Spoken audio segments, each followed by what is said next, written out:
Thank you very much for joining us this afternoon. Today we'll be running through your context database. Today we're talking about structuring your context database for success. So as always, we'll start with what is a context database. It's often called a CRM or even MRM, contact relational management system, or even membership or member relational management system. Or a context database. So the point of these things is to record any and all relevant contact information on your customers and members, supporters, stakeholders. For the purpose of this presentation, I will call them customers, because I know that a lot of our organisations call them all sorts of things, often positively. And it's a place for you to keep all of those people. It organises the information to give a complete record and overview of the customer base, which allows you to understand and better keep those relationships over time. So why have a context database? Why are we even talking about these sorts of things? So I suppose it goes to the point of, why does your organisation exist? So for most organisations, and most of our customers, they're organisations that allow like-minded people to get together to engage in a common interest or topic, whether that common interest or topic is humanitarian things, legal things, maybe it's kicking a ball, throwing a ball, maybe it's community gardens, maybe it's looking after your kids at your local school. We've got lots of different organisations that get together for lots of different purposes, but at the core of it, it's around a common interest that you all share. For most organisations, the administrators probably didn't go down to be the secretary or be the treasurer. They probably went down because of this common interest or common topic that they have together. So the reason that we want to keep all of the information together is primarily that's your power. That's your organisation's key to success, is running fantastic events that people want to pay a membership for. It's to keep, for a lot of our sports organisations, past players. Even for non-sports organisations, it's people that were interested in the past but perhaps aren't in the local area anymore. Maybe they don't have the time or the space to get down and speak anymore, but they still are interested. And most organisations also need to not just engage the immediate membership, but also all the other stakeholders that are required to run your organisation. So who in your local government do you have to speak to? Who insures the organisation? Who sponsors the organisation? Who helps us out with supplying the drinks on the weekends, or helps volunteer and help out running the canteen, etc. Where do we get our t-shirts from? All those sorts of people are also important to keep in mind. So it's not just the immediate members that we care about, it's everyone that revolves around your universe, around your planet, which is your organisation. So first of all, the most important part of being a great CRM is centralising information. So many volunteer-led organisations have bits and pieces all over the place. Like I've already said, the real value for most organisations is with your network of customers, with members, stakeholders, suppliers, parents, supporters, etc. Friction is a natural result of growth in business and in non-profit organisations, and it's compounded over time, and it's compounded, in my opinion, being primarily volunteer-led, where lots of people do lots of things, but often they have that information in their head, not so much written down in a common place. Lots of volunteers have their own spreadsheets and bits and pieces all over the place. So an all-in-one platform reduces that friction, because it's built with all of your stakeholders or members or customers in mind, so that we can keep track of not just the members, but everyone else that surrounds your organisation. It also needs to align with the other common parts of running your organization. So for many of you, that's memberships, but also marketing, sending out newsletters, running your events, so ticketing.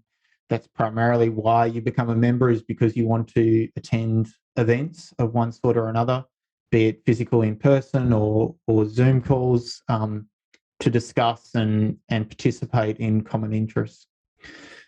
So we try and make that easy, obviously, with natively building tools into our CRM or contacts database, like events management, membership management, tasks, events, etc. So we can collectively center the organization's goals and work around the customers. So we'll get into some of the nitty-gritty of Tidy and how we can help with a bunch of that. So as you will have already found, I hope, we've got a bunch of default fields for each contact profile, which you can also add to through custom fields. To get to custom fields, you go through organization settings, custom fields. You obviously need to be an administrator with settings permissions. So if you don't have access to this, it possibly just means that you need further administration permissions to see it. But you can add as many custom fields as you want. You can have all sorts of different custom fields. They can be text boxes, check boxes, groups of check boxes, radio buttons. These things here, these little dots, are called radio buttons, which allows you to only pick one at a time. It can be a drop-down box, a date, or a file upload. So you can have all sorts of custom field information that you can use to keep track of any and all sorts of information that you could possibly want. A fairly timely request late last night was for vaccination status on contact profiles. So you can use a custom field to keep track of those sorts of things. And we see all sorts of custom fields, whether it's what school kids attended, maybe what university degree people have. It could be whether they're right or left-handed, what size t-shirt they wear, what their dietary requirements are, if they have any medical issues, etc. As far as you can think about information that you'd like to be keeping about your stakeholders, you can collect that with custom fields. It is unlimited, as I said. The visible to options can be quite powerful as well. So you can have these fields either visible to your administrators only, so they're very much internal fields.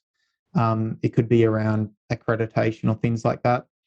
Maybe they're fields that you want your members, your stakeholders, customers to upload or edit themselves. So it could be dietary requirements, for example, where you want them to be updating it themselves. Or it could be a read-only file. So accreditation is another good example here, where maybe you only want to show them as a level 2 accredited person.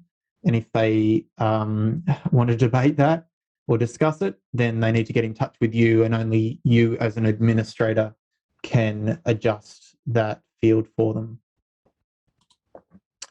You can also add in custom links. This is a bit of a power up for people.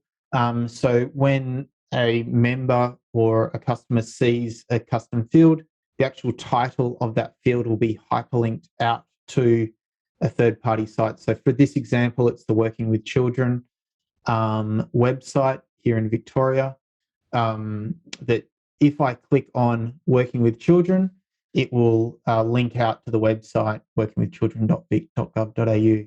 So you can add that into the title with that those characters, A, href, etc., and it will link out to that file. Some people use it like this, Working with Children, or it might be, are you qualified for, first aid qualification, but a third party's doing your first aid qualification, so it links out to a course, those sorts of things. We've seen it in use for. Importing contacts. So obviously you want to set up as many of those custom fields as you can before importing contacts. Import your contacts into groups. Most of you have already done this. You can import your contacts as many times as you want, provided that your contact has the same first name, last name, and email address.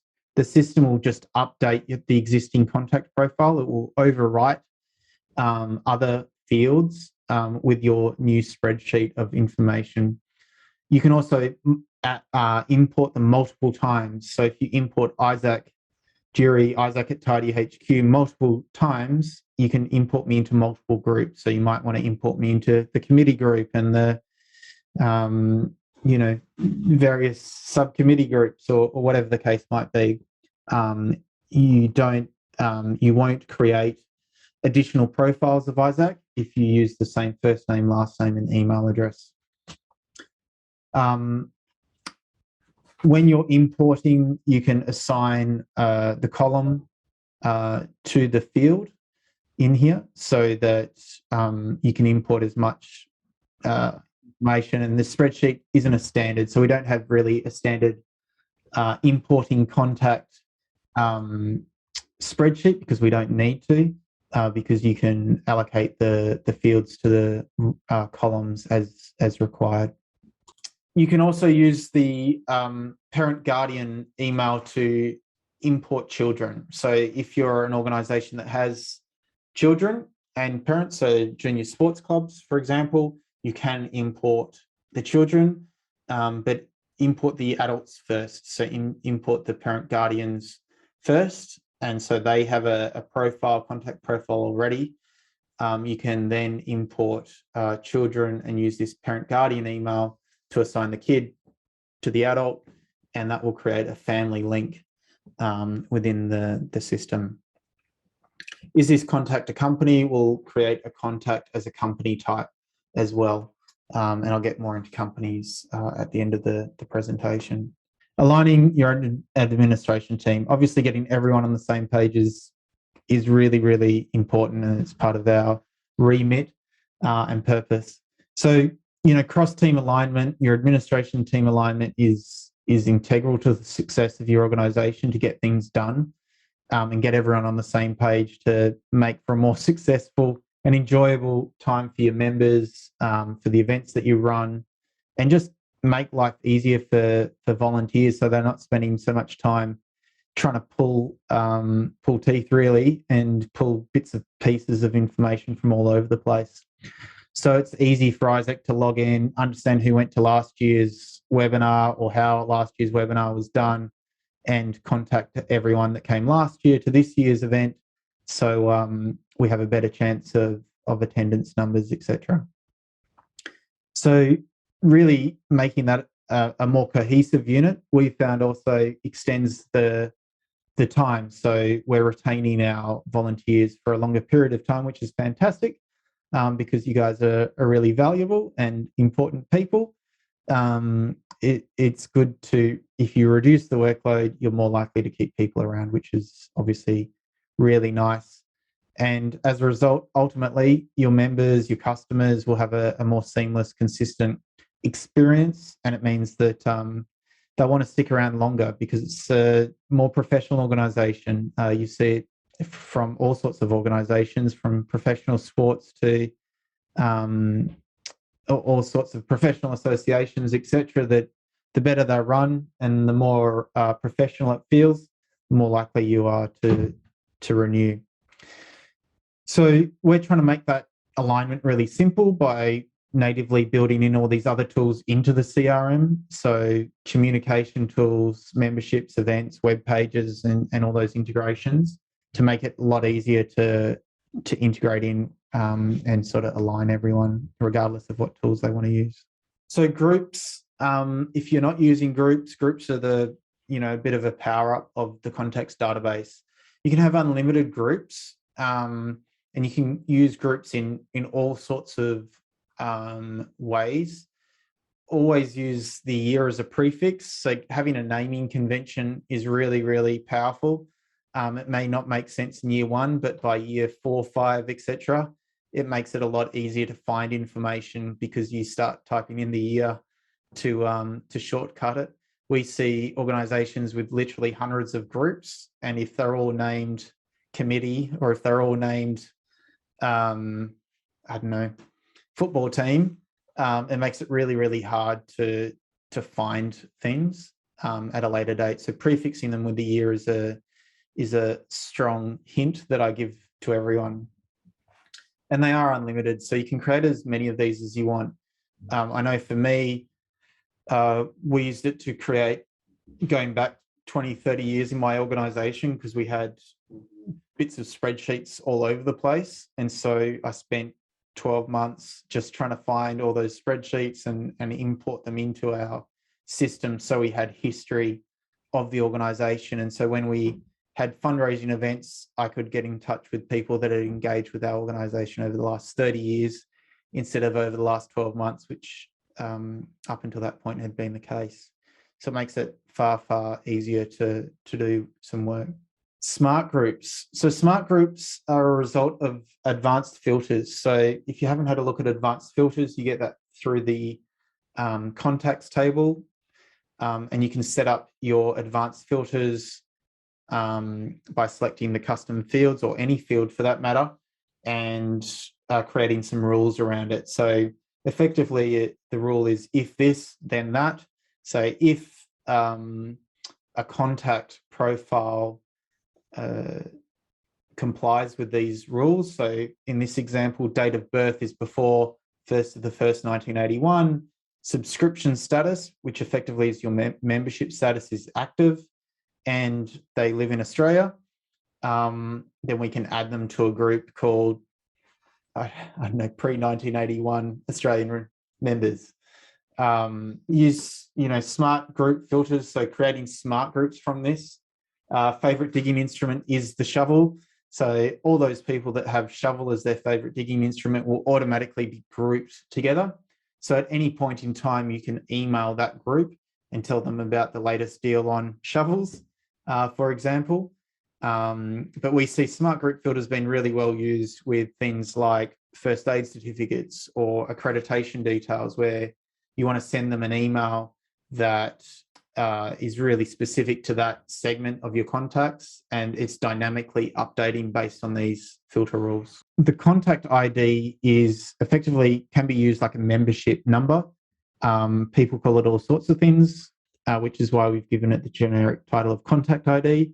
Some people call it registration number, membership number, or contact number. The idea is that the system will automatically generate a new contact ID or member number for every new contact that's created in the system. It won't discriminate on whether it's a member or not a member, because people move on, and sometimes they're members, sometimes they're not, sometimes they're members, not members, and then members again. So the system's automatically generating contact ID numbers for everyone. Similarly, if you want to import your existing membership numbers, you can import those existing membership numbers into the contact IDs, so you can port over your existing membership numbers. Some people are very particular on keeping their existing membership numbers because they've had them for 20 years and they really love their membership number. So you can port them over using the contact ID field. They can be overwritten by administrators. They're not unique either. So some people share membership numbers, some organizations, just to make it really, really difficult for us. And so we allow those sorts of circumstances as well with them.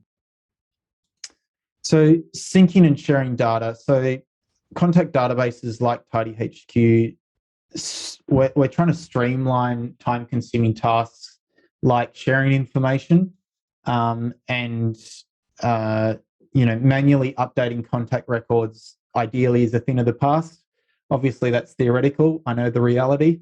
So we try and make that a bit easier as well. So the idea is that members can update their own information as you allow it, so that it's automatically synced with information. So as they renew their membership, they can renew some of their details, and that'll automatically obviously update their contact profile in the system. As we start to integrate with more and more tools like competition management systems like Xero, like MailChimp, etc., we will be trying to update contact profiles with more of that outside information and ingest more of that information into the CRM, so you guys can leverage it more with groups and communication and those sorts of things with it all. One of the really important things with Tidy is the activity feed. So what we're trying to do here is provide a governance and audit for the entire platform, so you can better understand as to who's done what with whom, and different areas of the platform. So you'll see within a contact profile at the bottom, there's an activity feed. So you can see how Isaac's engaged with events or been added to things or completed tasks or whatever the case might be.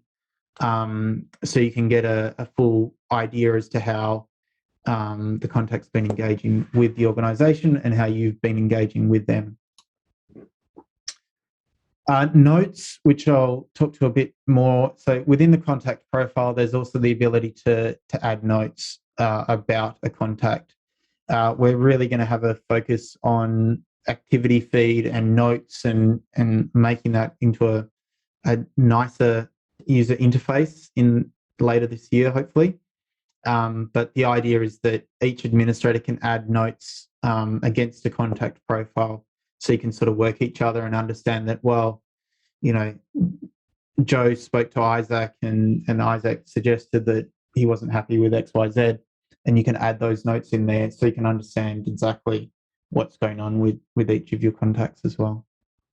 Automating daily tasks. So if you haven't caught up with webinar number 1, that was around tasks and getting tasks created. If you haven't watched it, or if you have and you haven't got 50 little tasks already written up, I think you're doing it wrong, and you should get onto it.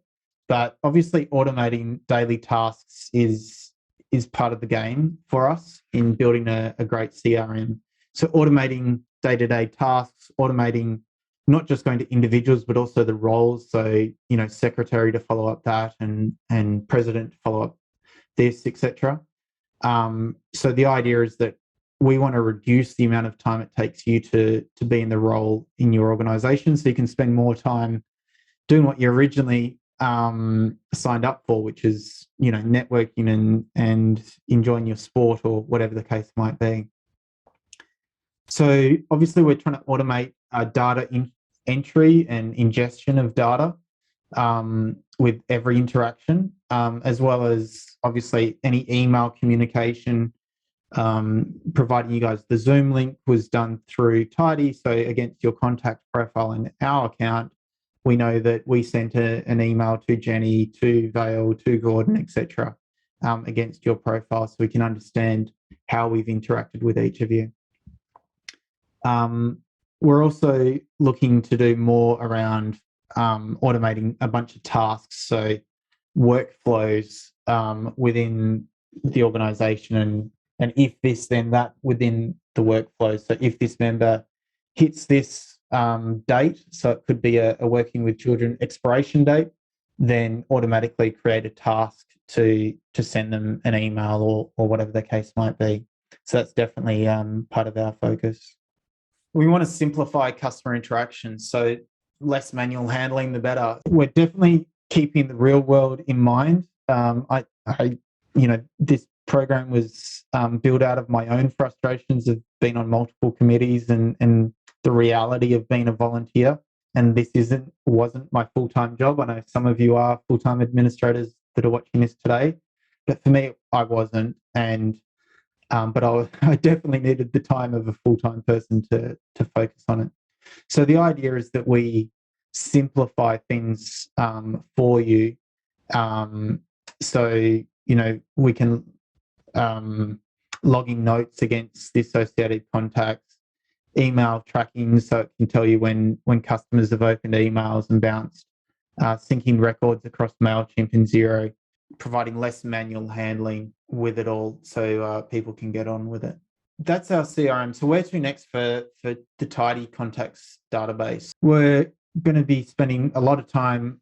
So first of all, performance. So performance is our number one issue that we're working to improve. In fact, we've rolled out some updates just before lunch here to improve performance, and you'll see a lot more performance enhancements over the next few weeks as we speed up the platform a lot more. We've had an influx of customers and people using the platform, which is fantastic, but it's slowed down, as you might have noticed. So we're really, really focused on making that a whole lot faster for everyone. We're also wanting to improve specifically with the contacts database, our company profiles. So allowing teams to register for memberships, but also manage company profiles a whole lot better with the way that, they're handled. More focus on notes and at mentions so that you can, at mention other administrators and get them involved with dealing with contacts and jobs. More focus on the activity feed, so we sort of neatly tie that in a contact profile so that you can see how they're being handled and worked with over time, and allowing administrators to better tie in with each other with the profile.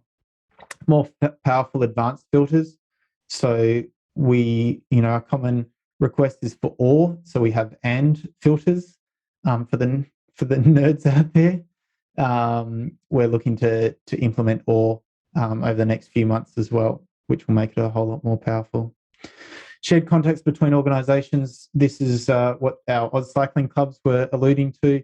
So the way that we, the architecture underneath sharing contacts between organisations, we have lots of hierarchical organisations with national bodies, state bodies, local bodies, chapters, etc. So the way that contacts are shared between organisations and members see and can switch from one organisation to another, we'll be improving a bunch of those sorts of things. And like I said, improving the layout of that contact profiles to make it easier to add information to a contact or edit the contact, even the contacts table, so you can more easily update information on the fly. And I know, instead of multiple clicks to go to multiple screens, if you need to update 10 customers all at once with some information, right now you can do that just by re-importing a spreadsheet, but perhaps there's a better way to do that through the user interface. Thanks so much for attending. Really appreciate it. We'll be running a series of these webinars over the next few weeks.